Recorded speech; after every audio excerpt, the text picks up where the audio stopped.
Hai, bertemu lagi dengan saya di Tanya Bu Guru. Ya, pada pembahasan kali ini kita akan membahas mengenai kurikulum yang baru. Kurikulum apa ya? Sudah pernah dengar ya teman-teman? Ya, kurikulum merdeka. Apa sih kurikulum merdeka? Yuk, kita sharing bersama-sama ya.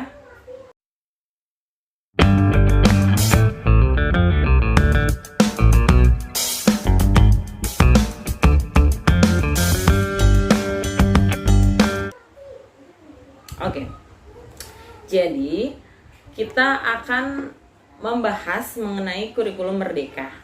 Kurikulum merdeka yang pertama yang perlu kita ketahui adalah struktur dari kurikulum merdeka. Nah, pada bagian pertama ini kita akan ngobrol-ngobrol tentang struktur kurikulum merdeka.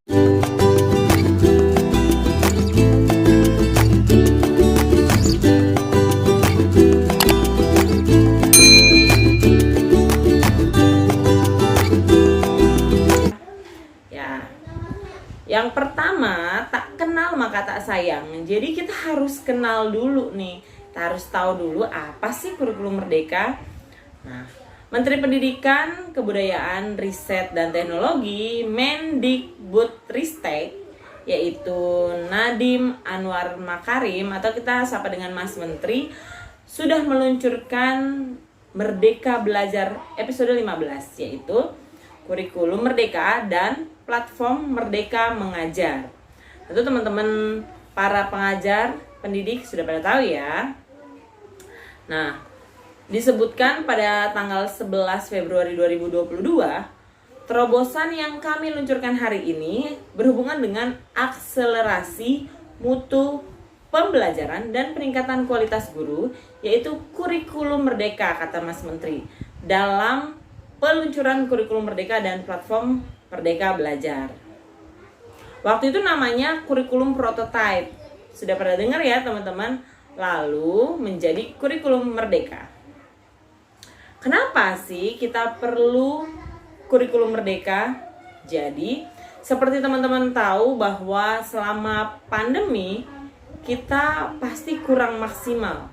Nah, oleh sebab itu pasti berdampak di berbagai hal, terutama di bidang pendidikan. Nah, untuk memulihkan pembelajaran kita pasca pandemi dari ketertinggalan, pastinya ketertinggalan pembelajaran, atau kita kenal dengan recovery dari learning loss akibat pandemi COVID-19. Apa sih yang dipersiapkan oleh pemerintah?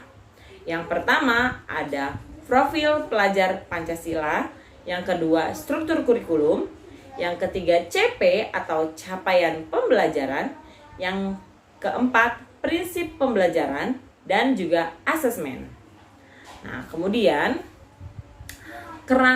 dasar dari kerangka kurikulum ini merupakan landasan utama dalam kita mengembangkan struktur kurikulum yang menjadi acuan pembelajaran.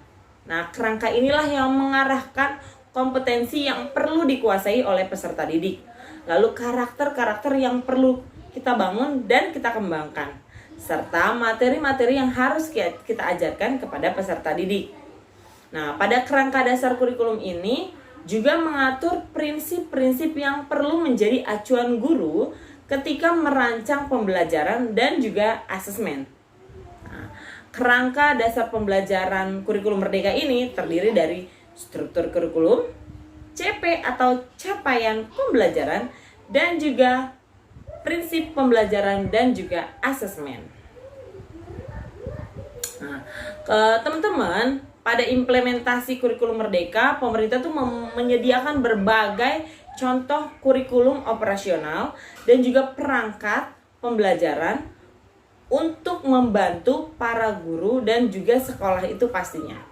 Nah, contoh kurikulum operasional dan juga perangkat mengajar ini digunakan sebagai referensi untuk menginspirasi sekolah dan juga menginspirasi guru pastinya dalam mengembangkan kurikulum operasional dan juga perangkat ajar secara mandiri yang pastinya kontekstual dan juga sesuai dengan karakter karakteristik satuan pendidikan tersebut dan peserta didik yang ada di sekolah kita. Nah, jadi contoh kurikulum operasional dan perangkat mengajar tersebut bukan suatu kewajiban bagi sekolah dan guru untuk menggunakannya, tapi disesuaikan dengan sekolah tersebut.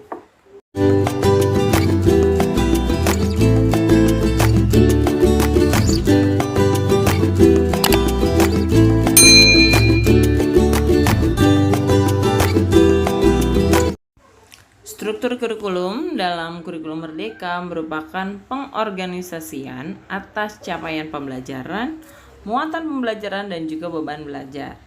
Pemerintah mengatur muatan pembelajaran, wajib, serta beban mengajarnya. Satuan pendidikan dan atau pemerintah daerah dapat menambahkan muatan tambahan sesuai dengan kebutuhan dan karakteristik satuan pembelajaran. Nah, pembelajaran model kurikulum Merdeka dibagi menjadi dua kegiatan utama, yaitu pembelajaran reguler atau rutin yang merupakan kegiatan intrakurikuler dan proyek penguatan profil pelajar Pancasila. Pelaksanaan pembelajaran reguler untuk setiap mata pelajaran ini mengarah pada CP dan profil pelajar Pancasila. Kemudian pembelajaran berbasis proyek dalam proyek penguatan profil pelajar Pancasila diselenggarakan untuk menguatkan upaya pencapaian profil pelajar Pancasila. Proyek untuk menguatkan pencapaian profil pelajar Pancasila diatur sebagai berikut. Yang pertama, dikembangkan berdasarkan tema tertentu yang ditetapkan oleh pemerintah. Yang kedua, tidak diarahkan untuk mencapai target CP tertentu sehingga tidak terikat pada konten mata pelajaran. Yang ketiga, merupakan kegiatan pembelajaran yang lebih fleksibel, tidak terpacu pada jadwal belajar seperti kegiatan reguler, serta lebih banyak melibatkan lingkungan dan masyarakat sekitar dibandingkan dengan pembelajaran reguler. Yang keempat, Peserta didik berperan besar dalam menentukan strategi dan aktivitas proyeknya, sementara guru atau pendidik berperan sebagai fasilitator. Kemendikbudristek mengatur beban belajar untuk setiap muatan atau mata pelajaran dalam jam pembelajaran atau JP per tahun. Nah, oleh karena itu, satuan pendidikan dapat mengatur pembelajaran secara fleksibel di mana alokasi waktu setiap minggunya tidak selalu sama dalam satu tahun.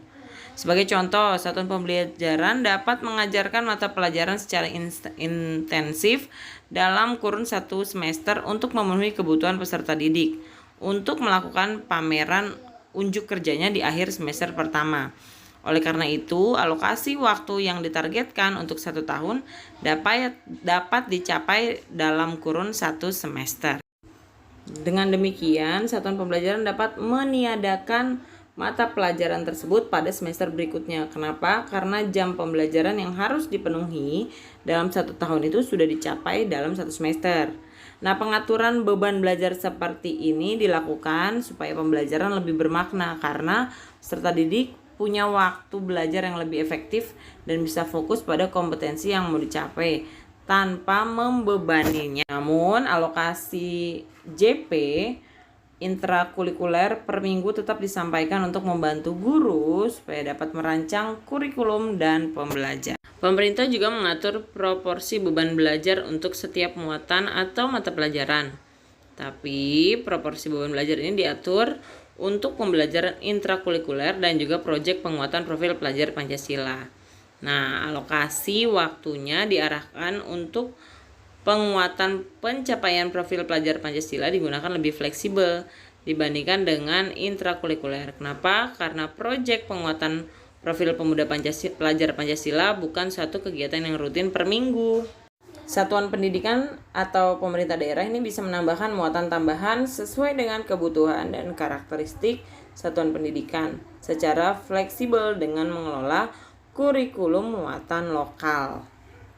Demikianlah struktur kurikulum Merdeka bagian pertama. Sampai berjumpa di bagian kedua ya. Tetap semangat. Salam kurikulum Merdeka.